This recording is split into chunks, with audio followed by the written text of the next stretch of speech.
Hello friends, welcome back to our channel Mahavir study point. सुबह के इस मैथ के सेशन में आपका स्वागत है। आज हमारा मैथ का जो प्रैक्टिस सेट है वो 23 नंबर का होने वाला है। इससे पहले हम लोग 22 प्रैक्टिस सेट तक कर चुके हैं। रोज़ सुबह 9 बजे से आपकी यह क्लास होती है। तो चलिए आज का प्रैक्टिस सेट हम लोग शुरू करते हैं। देखिए बहुत ही इम्पोर्टेंट क्वेश्चन है ये वाला। देखिए इसको कैसे कर रहे हैं देखते हैं हम लोग। 10 पुरुष या 12 महिलाएं एक समान कार्य को 10 दिन में पूरा कर सकते हैं। 10 पुरुष है,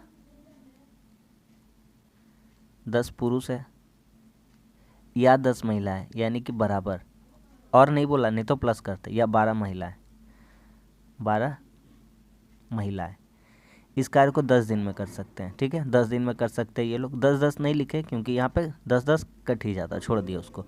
तो यहाँ से पी और एम का रेशियो हम लोग निकाल लेंगे। तो पी का रेशियो कितना आ जाएगा? पी का वैल्यू आ जाएगा 6। पी का वैल्यू कितना आ जाएगा? 6। और एम का वैल्यू कितना आ जाएगा यहाँ से? 5, क्योंकि 2 6 12, 2 5 10।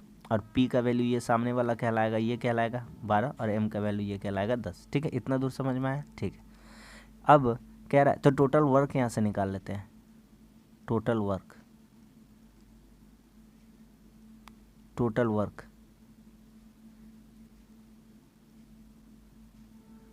टोटल वर्क कितना हो जाएगा भैया? तो 10 पुरुष, यानी 10 पुरुष का वैल्यू कितना है? 6, उसका एफिशिएंसी। और कितना दिन में कर सकते थे? 10 दिन में। ये आ जाएगा हमारा टोटल वर्क। क्या आ जाएगा? Total work. ठीक है, कह रहा है तो 5 पुरुष और 2 महिला उसी काम को कितने दिनों में पूरा करेंगे? तो ये जो काम है, ये जो वर्क है,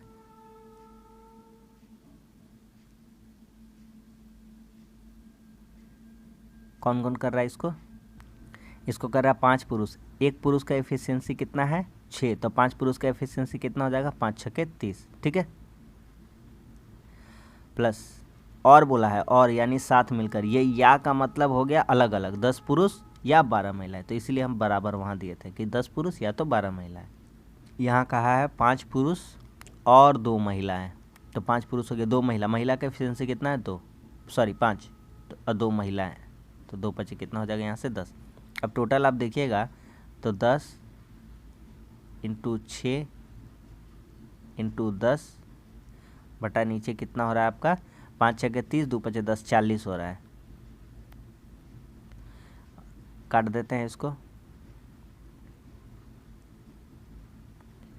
0 से 0 कट जाएगा, और 10 6 60, 4 से काट देंगे 60 को कितना बार में? 15 बार में।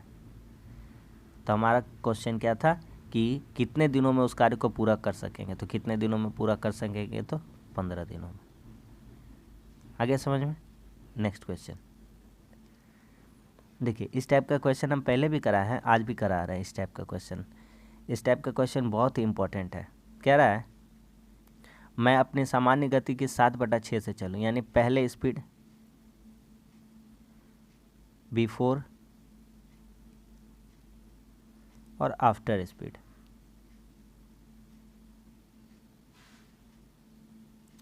पहले मेरा गति था 6, अब मेरा गति हो गया है 7। स्पीड है ये, यानी पहले मेरा टाइम कितना था? 7, तो अब टाइम लगता है 6। आपको पता ही है कि स्पीड और टाइम में जो संबंध होता है वो उल्टा संबंध होता है। ठीक है, अगर आप 6 का स्पीड से आप कहीं जाते हैं, किसी दूरी को तय कर रहे हैं, तो आपको मान लीजिए 7 घंटा लग रहा है, लेकिन आप 7 का स्पीड से जाइएगा तो आपको 6 घंटा लगेगा। ठीक है, आ रहा है समझ में? क्योंकि स्पीड और टाइम एक दूसरे का क्या होता है? उल्टा होता है। आप ही समझिए, आपका स्पीड कम रहेगा तो आपको कहीं भी जाने में ज़्यादा समय लगेगा, लेकिन आपका जो स्पीड अगर बढ़ा दिया जाए तो आपको टाइम क्या लगेगा? कम लगेगा। आ रहा है समझ में? तो स्पीड और टाइम उल्टा हो गया। स्पीड 6 था, बाद में जाके 7 हो गया, क्योंकि बोला है मैं अपनी सामान्य गति की 7/6 से, यानी पहले 6 होगा तो बाद में कितना हुआ होगा? 7। इतना दूर समझ में आ गया? तो अपने दफ्तर 15 मिनट जल्दी पहुंचता हूं। जल्दी पहुंच जा रहा, 15 मिनट है ना, 15 मिनट जल्दी पहुंच जा रहा है। तो यहाँ से 7 और 6 का अंतर कितना है? 1 का, लेकिन वहाँ कितना का अंतर आ रहा है? 15 मिनट जल्दी पहुँच जा रहा है। ठीक है, कह रहा है तो मैं दफ्तर पहुँचने में सामान्य समय कितना मिनट लेता हूँ? मैं कितना मिनट लेता हूँ सामान्य समय बताना है हमको। पहले मैं देखिए कितना समय लेता था? 7 समय लेता था, 7। और अब कितना समय लेता हूँ? 6। तो पहले 7 समय लेते थे, अब 6 ले रहे हैं, तो कितना का बचत हो रहा है समय में? 15 मिनट का बचत हो जा रहा, हो ही जाएगा, क्योंकि पहले 7 लेते थे अब 6 ही ले रहे, तो एक का वैल्यू आ गया 15। तो कह रहा है पहले सामान्यतः कितना समय लेता था मैं, पहले कितना समय लेता, एक का वैल्यू 15 आ गया, तो पहले समय कितना था? 7। तो पहले समय कितना लेता था? पहले समय में कितना लेता था? 15 × 7। अब का पूछता तो 15 × 6 हो जाता 90। 15 से कितना हो जाएगा? 105। तो कितना नंबर ऑप्शन हो जाएगा? Option number 4, 105। अगला देखिए, इसका सरल करना है, कुछ नहीं करना है, सिर्फ और सिर्फ फार्मूला में तोड़ दीजिए और कुछ नहीं करना है। इसको लिख दीजिए, डायरेक्ट फार्मूला में तोड़ देते हैं, यहाँ पे लिख देते हैं कि a + b का होल स्क्वायर, ये तो हम लोग जानते ही हैं, a² + b² + 2ab।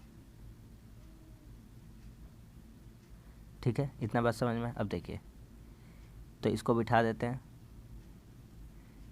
x² + 9 + 2ab लिखना होगा, 2ab, तो 2 × 6 x हो जाएगा।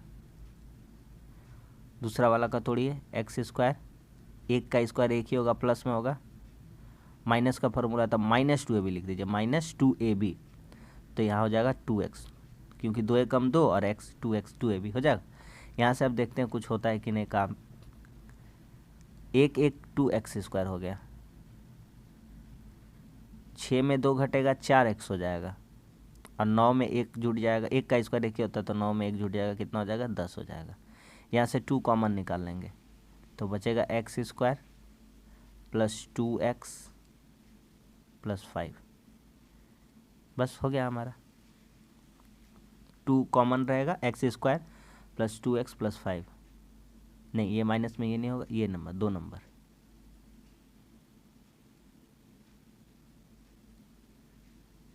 चले आगे, चलिए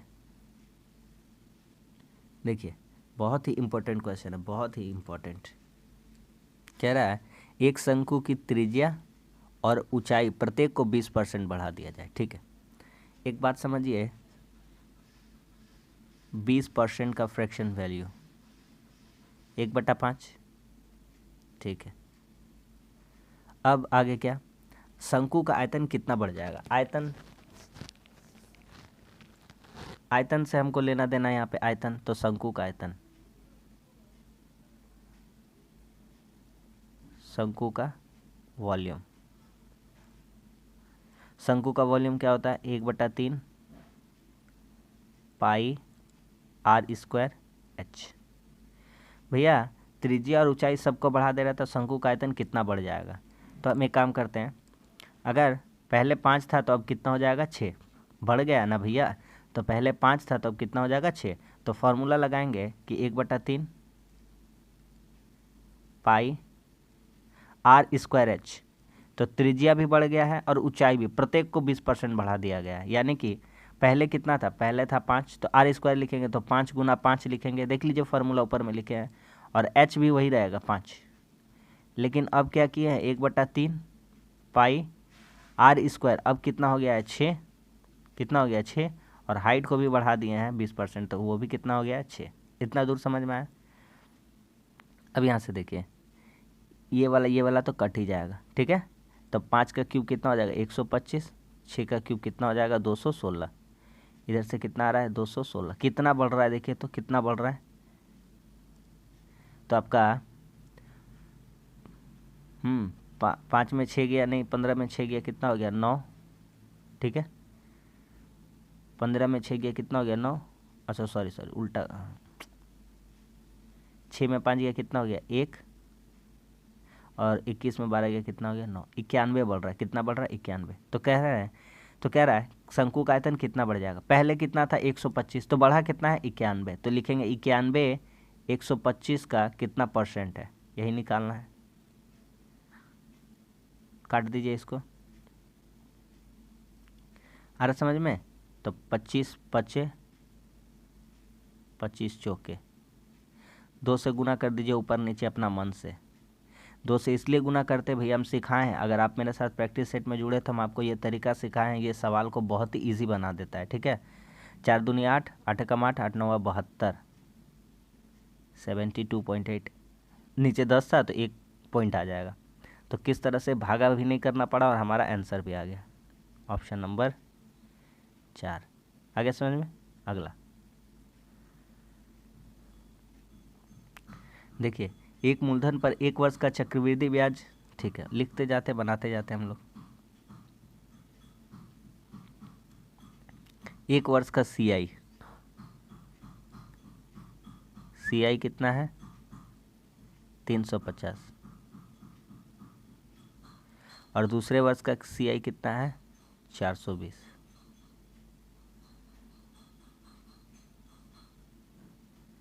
ठीक है, तो ब्याज की दर बताइए, ब्याज की दर भैया इन दोनों में अंतर कितना का है 70 का। ठीक है, 70 रुपये ज़्यादा ब्याज मिला है, किस पे मिला होगा पहला वाला CI पे, यानी 350 पे, इंटू कितना कर देंगे 100। अब काट देंगे इसको, 70 पचे 350, 5 से इसको काट देंगे कितना बार में 20 बार में, तो कितना परसेंट ब्याज दर होगा 20%। बस ख़त्म हो गया सवाल, कुछ भी तो नहीं था, 20%। ठीक है, अगला ये साधारण ब्याज का है, पिछला हम लोग चक्रवृद्धि ब्याज का क्वेश्चन किए थे। एक निश्चित धनराशि, बहुत ही ज़्यादा इंपॉर्टेंट क्वेश्चन है। ठीक है, बहुत ही ज़्यादा इंपॉर्टेंट क्वेश्चन, हम आपको पहले बता देते हैं। देखिए कह रहा है एक निश्चित धनराशि, धनराशि नहीं पता है, साधारण ब्याज की दर पर 13 वर्ष में दोगुनी हो जाती है। देखिए हमको कुछ नहीं पता है, माना प्रिंसिपल, हमको प्रिंसिपल नहीं पता है भैया। निश्चित धनराशि बोला था, माना प्रिंसिपल 100, तो कह रहा है दोगुनी हो जाती है, तो दोगुनी हो जाती है तो यहाँ से हो जा रहा होगा मिश्रधन, हो जा रहा होगा, क्या हो जा रहा होगा मिश्रधन,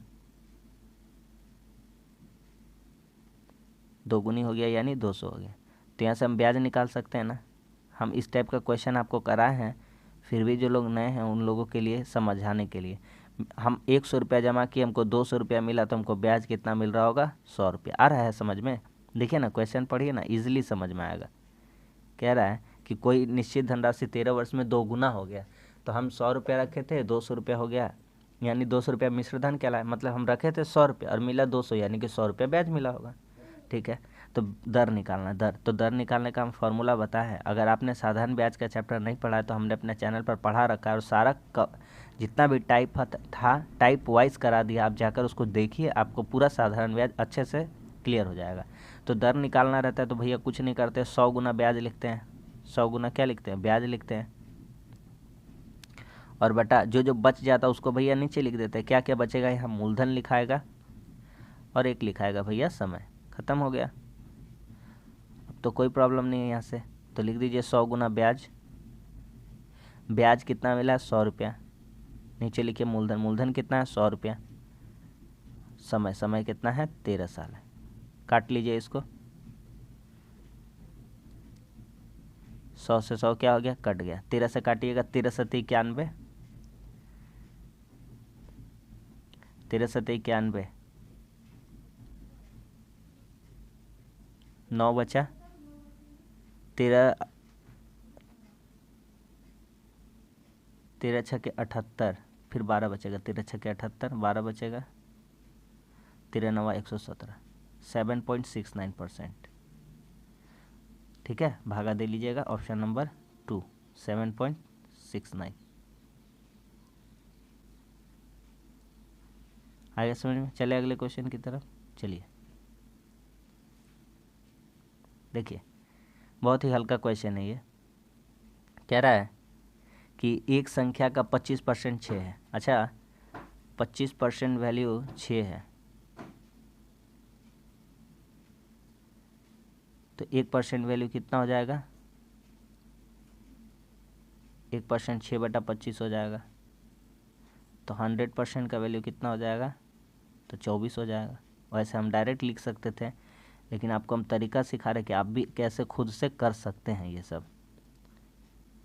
कट जाएगा ना,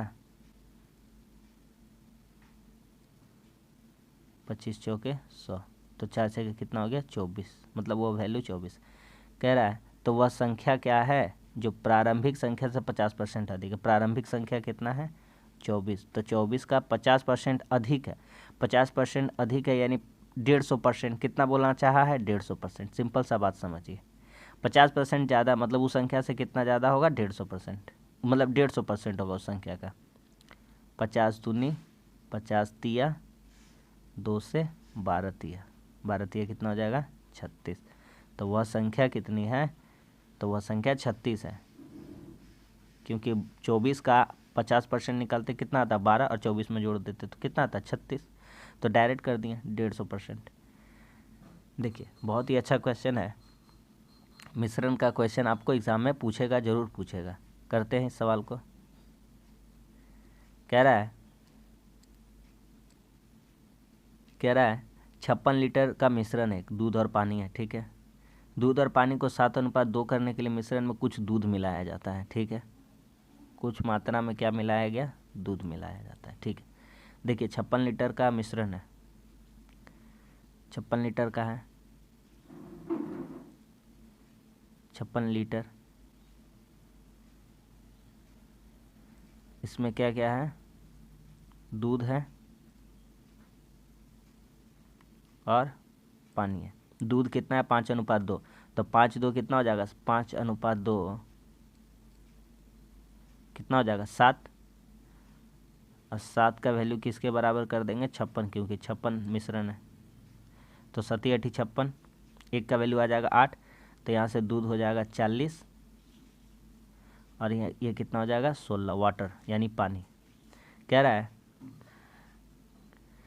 है कि दूध और पानी को अनुपात को 7:2 करने के लिए कितना दूध मिलाना है हमको, दूध, ठीक है, दूध मिलाना है। तो हमको पहले दिया था दूध और पानी का अनुपात, कितना दूध मिलाया जाए, तो 40 था, मान लेते हैं इसमें x लीटर दूध मिला देते हैं, बटा कितना है 16 बराबर कितना है 7:2 हो जाए। डायरेक्ट करेंगे समझिएगा, छोड़िए कर देते हैं। 40 दूना 80 प्लस 2x बराबर 17, 16 7 112। तो यहाँ से कितना हो जाएगा, ये 80 जाकर उधर घट जाएगा, तो यहाँ से हो जाएगा आपका, तो x का वैल्यू कितना आ जाएगा, ये 80 उधर जाके घट जाएगा, तो 32 और 2 से भागा करेंगे कितना आ जाएगा 16, कितना आ जाएगा 16, 32 2 से कट जाएगा कितना आ जाएगा 16। तो कह रहा अब दूध की मात्रा, तो पहले दूध कितना था, पहले दूध था 40, तो अब कितना हो जाएगा 40 प्लस 16, अब जो दूध है वो कितना हो जाएगा 40 प्लस 16 यानी कितना हो जाएगा 56 लीटर। ऑप्शन नंबर 4, बहुत ही बेहतरीन क्वेश्चन था। अगला कह रहा है AB 3 4 है, इसमें कुछ नहीं करना है। A का वैल्यू दिया है 3 और B का वैल्यू दिया है 4, इसी को रख दीजिए। तो निकालना है 7 है, या तो 7 गुना A का वैल्यू 3 माइनस 4B यानी 4 गुना 4, रेशियो मतलब बटाई होता है, 8 गुना 3 प्लस 4 गुना 4, 7 या 21 और 4 चौका 16, ऊपर बचेगा 5, 8 या 24, 4 चौका 16 40, 5 कम 5, 5 8 40, रेशियो कितना आ गया 1:8। तो ऑप्शन नंबर कौन सा हो जाएगा, ऑप्शन नंबर 1 हो जाएगा, 1 और 8 का अनुपात हो जाएगा, ठीक है।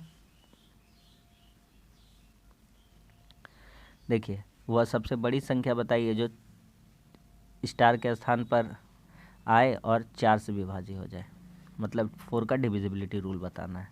बताए हैं, अगर आपको पता चल रहा होगा, अगर आप क्लास में जुड़े हुए रेगुलर, तो आपको धीरे धीरे सारा डिविजिबिलिटी रूल हम करा चुके हैं, 9 का करा चुके हैं, 3 का करा चुके हैं, 8 का करा चुके हैं, 4 का करा चुके हैं, धीरे धीरे ऐसे सारा कवर हमारा होता जा रहा है।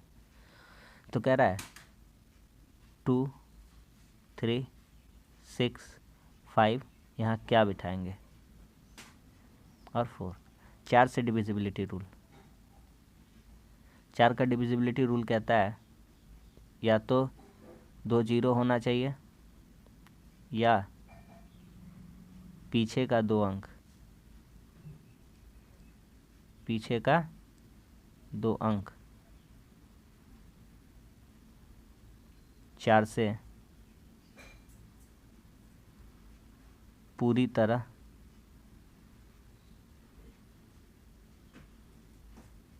कट जाए, विभाज्य हो जाए। यही तो कहता है डिविजिबिलिटी रूल 4 का। तो बस बिठा दीजिए, तो पीछे ऑप्शन लेके अब बिठा दीजिए आराम से। तो ऑप्शन लेके 8 4 बिठाते हैं, तो 4 से डिविजिबल है, 4 से है तो कितना दे देता है, 21 दे देता है।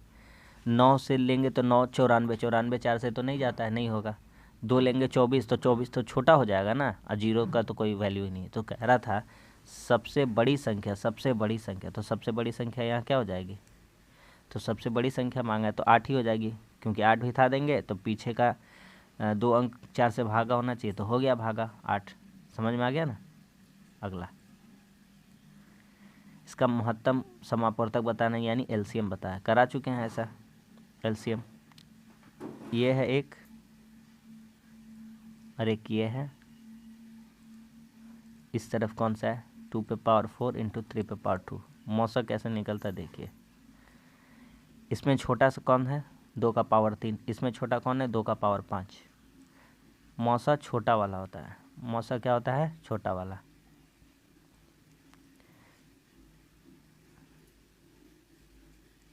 मौसा छोटा वाला होता है।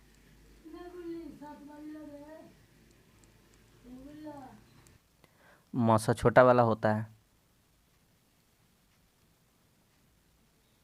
देखिए उसमें छोटा क्या है, 2 का पावर कहाँ है, 3 और 5, तो 2 का पावर 3 छोटा है कि 2 का पावर 5, तो 2 का पावर 3 छोटा है। यहाँ से ये हो गया मौसा, ठीक है, ये दोनों में हो गया। 3 का पावर 4 छोटा है कि 3 का पावर 2, तो 3 का पावर 2 छोटा है, हमारा मौसा हो गया। तो कह रहा है कौन सा महत्तम समापवर्तक निकालना था, तो क्या हो जाएगा, 2 का पावर 3, 3 का पावर 2, ऑप्शन नंबर 3। अगला, 3 संख्याएं 1 2 3 के अनुपात में और उनके घनों का योग। घन मतलब, घन का है, घन मतलब क्या है उसका, क्यूब, क्यूब, ठीक है। तो 3 संख्याएं हैं 1 2 3 के अनुपात, उनके घनों का योग। तो मान लिया ये संख्याएं, माना ये संख्याएं क्या है, ए क्यूब, 1 का क्यूब 1 ही ना होगा, 2 क्यूब तो 2a का क्यूब,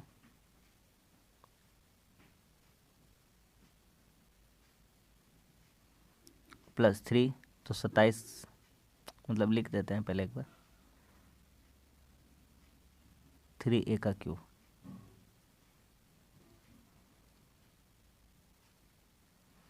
ये बराबर है कितना के, 4500, इनके घनों का योग, ठीक है।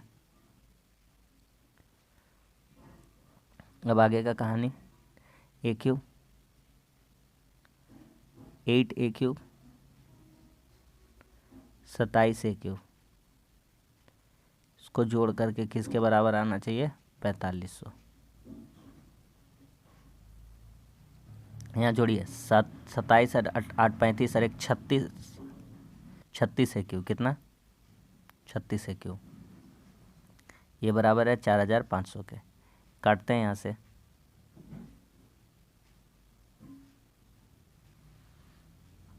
9 चौके 36, 9 पचे 45, 4 से काटेंगे, इसको कटेगा 125 बार में, तो ए क्यूब का वैल्यू है 125, तो ए क्यूब का वैल्यू 125 था, तो ए का वैल्यू कितना हो जाएगा, 5। तो कह रहा है सबसे छोटी संख्या, सबसे छोटी, तो देख लीजिए सबसे छोटी कितना, 1, तो वही हो जाएगा सबसे छोटी। सबसे छोटी कितना था, ए, और ए का वैल्यू कितना हो जाएगा, 5। अरे 1 लिखा है, 1 का वही तो ए ही तो होगा। सबसे छोटी संख्या कितना हो जाएगा, 5। आ गया समझ में। अगला देखिए, 2 वस्तुओं में प्रत्येक को 9720 रुपये में बेचा जाता है, ठीक है।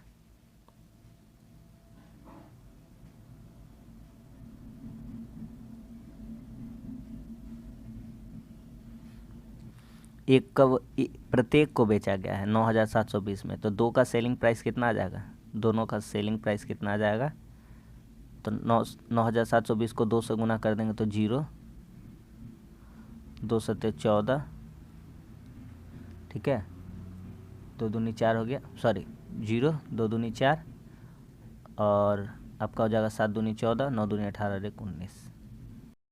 सेलिंग प्राइस हो गया 19,440। तो हम निकालते हैं कॉस्ट प्राइस, खरीदा कितना में होगा। तो 8% लाभ पर जब लाभ होबे कर रहा है पहला वाला पे उसका कितना लाभ हो रहा है, 8% का लाभ। तो पहला वाला को हम कह सकते हैं कि 9,720 लाभ हो रहा है ना उसको, तो यानी 100/108 का वैल्यू ये दिया हुआ है, ठीक है, इसका वैल्यू दिया हुआ है। अच्छा, दूसरा पर कितना हानि हो रहा है, दूसरा पर क्या हो रहा है, हानि। तो 9,720 का हानि हो रहा है ना, तो 100 में का 90 में इसका कितना फ्रैक्शन वैल्यू हो जाएगा, 100/90। कैसे हो रहा है हम बता रहे। अरे भैया यहाँ सेलिंग प्राइस दिया था कि 8% लाभ हो रहा है, तो 8% लाभ हो रहा है, तो सेलिंग प्राइस यहाँ पे सेलिंग प्राइस था, तो कॉस्ट प्राइस निकालने के लिए उसका उल्टा कर देंगे। इसी तरह से हम 100 का वैल्यू आपका 108 का वैल्यू 9,720 है, तो 100 का वैल्यू कितना आ जाएगा, तो इससे 100 को गुना करके 108 से भागा कर देंगे। उसी तरह से इसका भी निकाल लेंगे। इतना दूर समझ में आया, ठीक है। अब आगे देखते हैं, आगे कहता है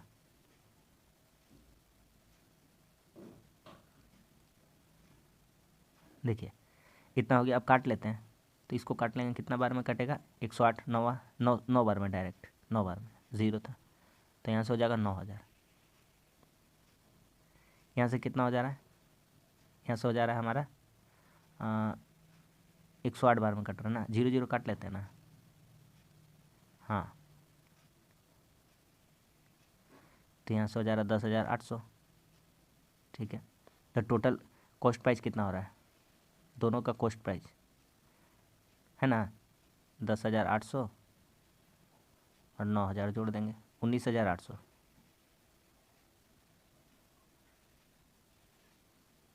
कितना हो जा रहा है यहाँ से, 19,800।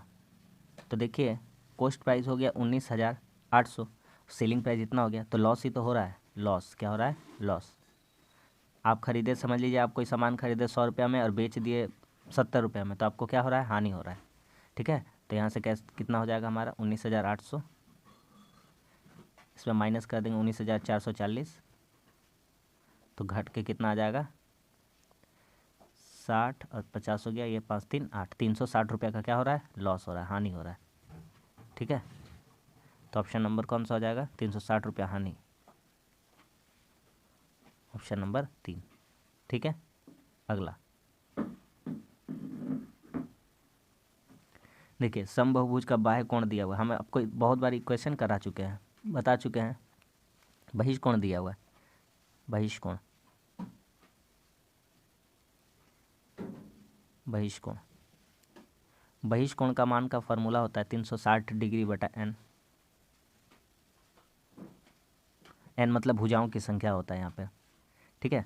तो बहिष्कोण का मान कितना दिया हुआ, 72 बराबर 360 बटा n। तो यहाँ से n का वैल्यू कितना आ जाएगा, 5, यानी भुजाएं कितनी हैं, 5 भुजा है, ठीक है। अब कह रहा है उसके सभी अंतःकोणों का कुल योग, तो अंतःकोण का योगफल, इसका फार्मूला क्या होता है।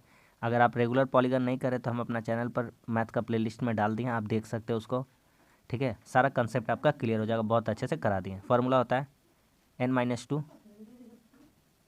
इंटू 180, n का वैल्यू कितना है 5, 5 में 2 घटा देंगे, इंटू कितना कर देंगे 180, 5 में 2 घटा 3 और 18 से गुना करेंगे, 18 कितना हो जाएगा 54, यानी 540 डिग्री। तो ऑप्शन नंबर कौन सा हो जाएगा, ऑप्शन नंबर हो जाएगा डी। अगला, किसी खंबे की ऊंचाई, हम आपको ऐसा पहले क्वेश्चन करा चुके हैं, फिर करा देते हैं। रेशियो में बताए थे, बहुत ही इजी तरीका से आपको हम बता दिया था ये क्वेश्चन।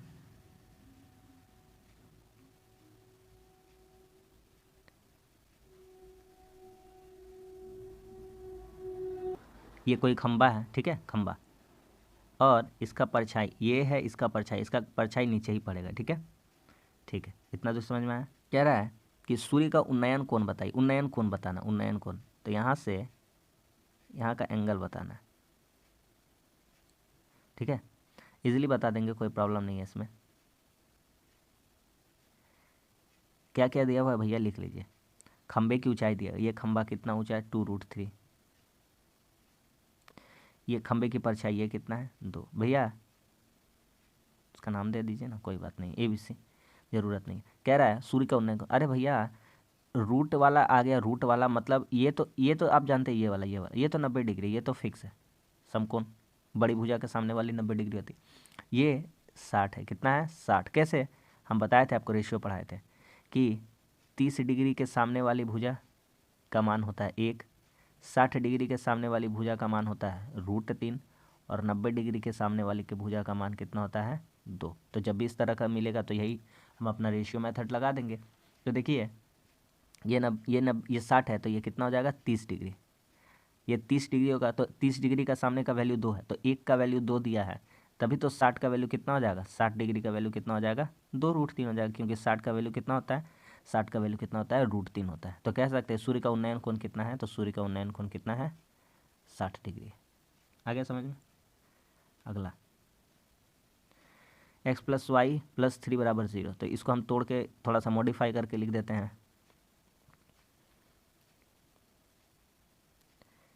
x + y, ये +3 को उधर लेके जाएंगे तो -3 हो जाएगा। x³ + y³ का फार्मूला लिख देते हैं आपके लिए, x + y का होल क्यूब। इतना बार, ये हम लोगों का प्रैक्टिस सेशन है, इसका मतलब हम आपको इसमें प्रैक्टिस कराएंगे। इतना बार लिख देंगे फार्मूला कि आपको याद ही हो जाएगा, सिर्फ आप देखते रहिए और अपने से बनाने का कोशिश भी कीजिए। तो a + b का whole cube -3ab, 3ab into a + b, a + b हो गया ख़त्म ये वाला। अब क्या क्या लिखा हुआ है, तो लिखा हुआ -9xy और +9, ये लिखा हुआ था। तो हमारा x + y का मान कितना -3, तो -3 का क्यूब, फिर -3xy लिखा हुआ है, फिर x + y का मान कितना -3, -9xy +9। तो यहाँ से -3 का क्यूब कितना हो जाएगा 27, माइनस माइनस क्या हो जाएगा +9xy, पहले से कितना है वहाँ पे -9xy, और प्लस कितना है 9। इतना दूर समझ में आ गया। अब देखिए कुछ कटेगा तो काट देंगे, ये क्या हो गया कट गया, तो 27 में 9 घटेगा, -27 में 9 जुड़ जाएगा तो कितना हो जाएगा -18। तो हमारा आंसर कितना हो जाएगा -18। आ गया समझ में, हल्का क्वेश्चन था। अगला देखिए टंकी वाला क्वेश्चन है, पाइप और सिस्टर्न का क्वेश्चन है। कह रहा है ए तथा बी एक खाली टंकी को 10 और 15 घंटों में, सी इसे खाली 12 घंटों में खाली कर सकता है। चलिए इतना दूर का कहानी पहले हम लोग कर लेते हैं। ए है, बी है, सी है। ए 10, बी 15 और सी इसको 12 में। तीनों का एलसीएम ले लीजिए, एलसीएम कितना आ जाएगा 60। बड़ा वाला का एलसीएम लेंगे 15, 15 का पहाड़ा ऐसा इतना तक पढ़ेंगे जो तीनों को काट दे। तो 15 का पहाड़ा 4 बार पढ़ेंगे 60, तीनों से कट जाएगा। तो 10 छक्के 60 यहाँ पे भागा देने पे, 15 चौके 60 यहाँ पे भागा देने पे, 12 पचे 60 यहाँ पे भागा देने पे। सी खाली कर रहा है काम, सी क्या कर रहा है माइनस कर रहा है। कह रहा है अब देखते हैं, पहले दोनों ए और बी को 5 घंटे बाद सी को खोला जाता है। पहले दोनों को खोला जाता है ए + बी को, तो ए + बी 5 घंटे तक, यानी 6 + 4 कितना घंटा चलेगा 5 घंटा। तो कितना हो जाएगा 6 × 4 = 10 × 5 = 50। काम कितना हो जाएगा 50 काम। इतना दूर समझ में आ रहा है। शेष काम, शेष काम यहाँ से कितना हो जाएगा, 60 में से 50 हो चुका है, 10 काम बचा होगा 10। कह रहा है सी को खोला जाता है और उन दोनों को, अच्छा देखिए ध्यान से, पहले दोनों पाइप ए और बी को खोला, फिर 5 घंटे बाद सी को भी खोल दिया, ए और बी को बंद नहीं किया इसका मतलब, ठीक है। तो 10/a + b कितना था 6 + 4, ये लोग काम कर ही रहा था, और सी आ रहा है तो सी तो खाली करने वाला, तो वो क्या कर रहा होगा माइनस। तो 10 में 5 घटेगा कितना हो जाएगा 2, तो 2 घंटा ये लगाएगा, हाँ या ना, 2 घंटा ये लगाएगा, ठीक है। अब कुल टैंक कितने समय में भर जाएगा, पहले चालू कर दिया गया था कितना घंटा 5 घंटा, पहले 5 घंटा काम कर चुका है ए और बी, वो लोग तो भरने वाला था, ये लोग क्या है भरने वाला है, प्लस है, ये लोग क्या है भरने वाला, ये सी क्या है माइनस करने वाला। तो कुल समय, कुल समय, अच्छा क्वेश्चन है, ध्यान से समझते जाइए। कुल समय, पहले समय कितना लग रहा था 5 और अब कितना लगा 2, तो कितना हो जाएगा 7 घंटा। तो ऑप्शन नंबर 1 हो जाएगा 7 घंटा, है ना। आगे पी क्यू आर, ये समय काम का क्वेश्चन है। पी क्यू आर किसी काम को 60, 80 और 100 दिन में कर सकते हैं। चलिए भैया उसी तरह से इसका भी अप्रोच लगाएंगे, करते हैं। पी है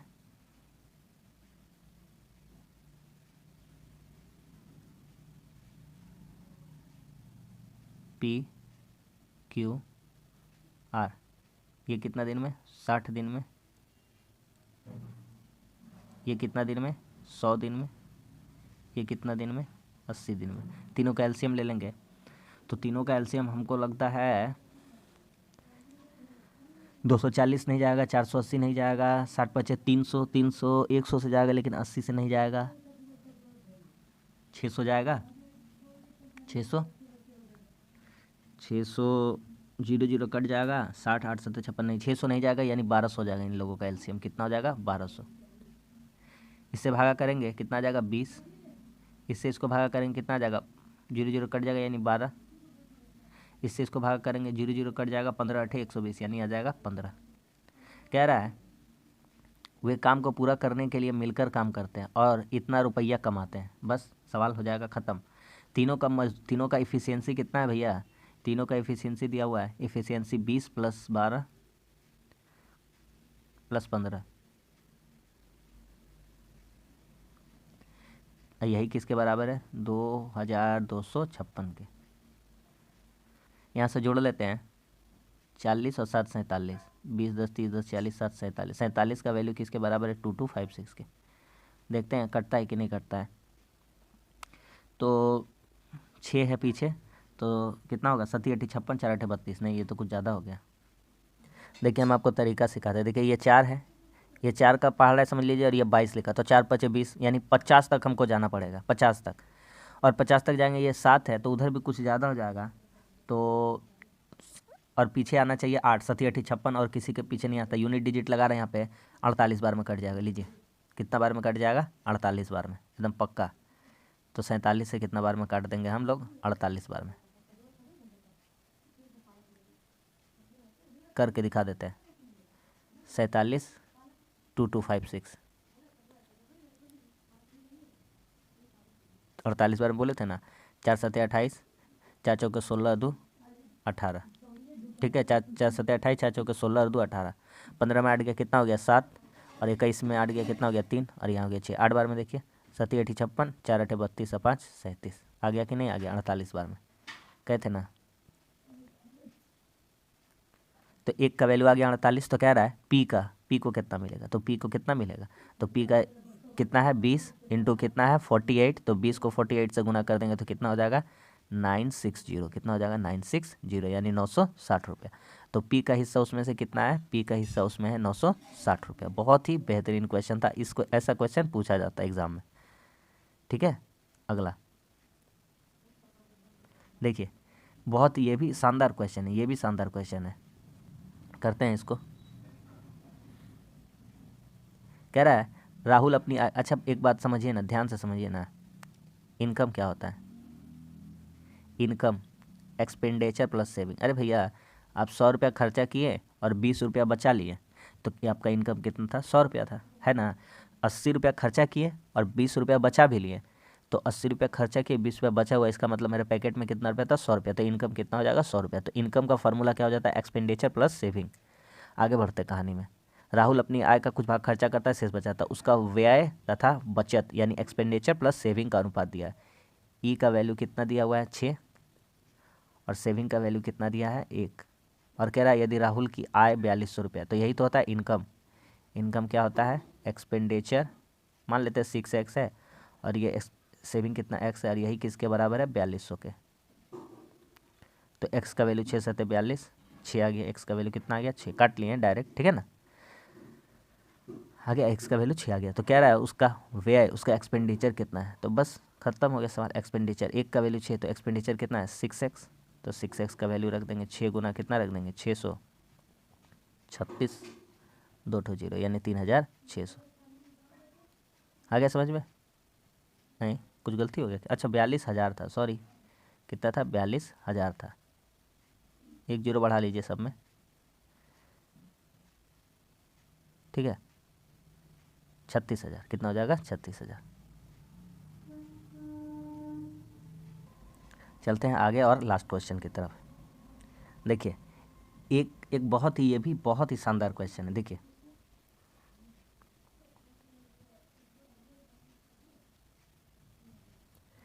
कह रहा है ABC 3 सेक्शन है और उसमें 100 छात्र है, तीनों का औसत अंक दिया। ABC का औसत अंक दिया हुआ ABC, तीनों छात्र का औसत अंक दिया 84 और कितने कुल छात्र है 100। तो टोटल वैल्यू कितना हो जाएगा 8400, 8400, ठीक है। ये टोटल अंक है तीनों ग्रुप का। इतना दूर समझ में आया? ठीक है। कह रहा है B और C का औसत अंक, B और C का औसत अंक दिया है 87.5। कितना दिया हुआ है 87.5। अच्छा B और C का दिया और A का औसत अंक दिया 70। एक काम करते हैं, मान लेते हैं, माना A में कितने थे, A में छात्र कितने थे, X छात्र थे। X क्या थे छात्र। तो BC में कितने छात्र हो जाएंगे, BC में कितने हो जाएंगे 100 माइनस X छात्र। अब यहाँ से समीकरण बना देंगे ना, तो बनाना एकदम इजी हो गया हम लोगों का। 100 माइनस X छात्र, इतना दूर तो आपको समझ में आ रहा ही होगा। अरे भैया A में 40 छात्र है मान लीजिए, तो B और C में कितना हो जाएगा 40 में 60 घटा, 100 में 40 घटा देंगे तो 60 आ जाएगा। हो गया। अब देखिए A का औसत अंक कितना है 70, तो हो जाएगा 70x। थोड़ा इधर बढ़ा के लिखते हैं, ये हो गया 70। अरे भैया 70 अंक करके औसत है, लड़का कितना x, तो 70x हो जाएगा यहाँ से एवरेज, मतलब टोटल नंबर। और यहाँ पे टोटल छात्र कितना है 100 माइनस x छात्र BC वाला, और इसका कितना है 87.5। यही दोनों को जोड़ देंगे ना, यही दोनों को जोड़ देंगे 8400 के बराबर। हो गया सवाल। अब करिए भैया आगे। तो 70x करते जाए, साथ साथ में करते जाए, तो इधर हो जाएगा आपका, करिए 70x प्लस 87.5 को 100 से गुना करेंगे तो कितना हो जाएगा 8750। आ रहा है समझ में? गुना करके देख लीजिएगा। घटाओ 87.5x बराबर 400, ठीक है।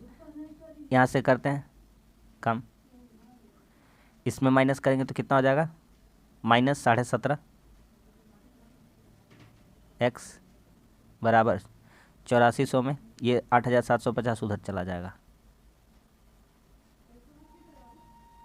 कितना हो जाएगा आपका 350 ना, हाँ 350 माइनस में हो जाएगा, और इधर माइनस 17.5x था। तो काट दीजिए इसको, माइनस माइनस भी कट जाएगा आपका, 1 दशमलव हटेगा तो 1 0 इधर आ जाएगा।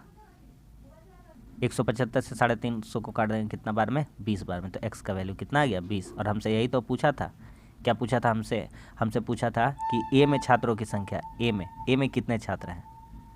देख लीजिए यही तो पूछा, A में छात्र, और A में कितना छात्र माने x, तो A में कितना छात्र हैं 20 छात्र हैं। सवाल हमारा ख़त्म हो गया। तो बस आज के लिए इतना ही। आज भी हम लोग 20 क्वेश्चन कर लिया और आज बहुत ही शानदार क्वेश्चन किया है। डेली आप अटेंड किया कीजिए इस क्लास को, आपको निश्चित तौर पर बहुत ही ज़्यादा फायदा होगा। जितने भी आने वाले एग्जाम है, CHSL का हो, GD का हो, और भी जो रेलवे की नई वैकेंसी आने वाली है उनमें तो बहुत ही ज़्यादा ये काम आने वाला है। तो वीडियो अच्छा लगा तो लाइक कर दीजिए, कैसा लगा कमेंट्स करके बताइए। और हाँ, शाम को 5:30 बजे तो ज़रूर जुड़ना भूलिए रीजनिंग के साथ। बहुत ही अच्छा सेशन हम लोग का चलता है, जितना भी प्रीवियस ईयर का SSC CGL लेवल का क्वेश्चन वो हम सारा कराते हैं। तो बस आज के लिए इतना ही, मिलते हैं अगली वीडियो में, तब तक के लिए धन्यवाद, जय हिंद।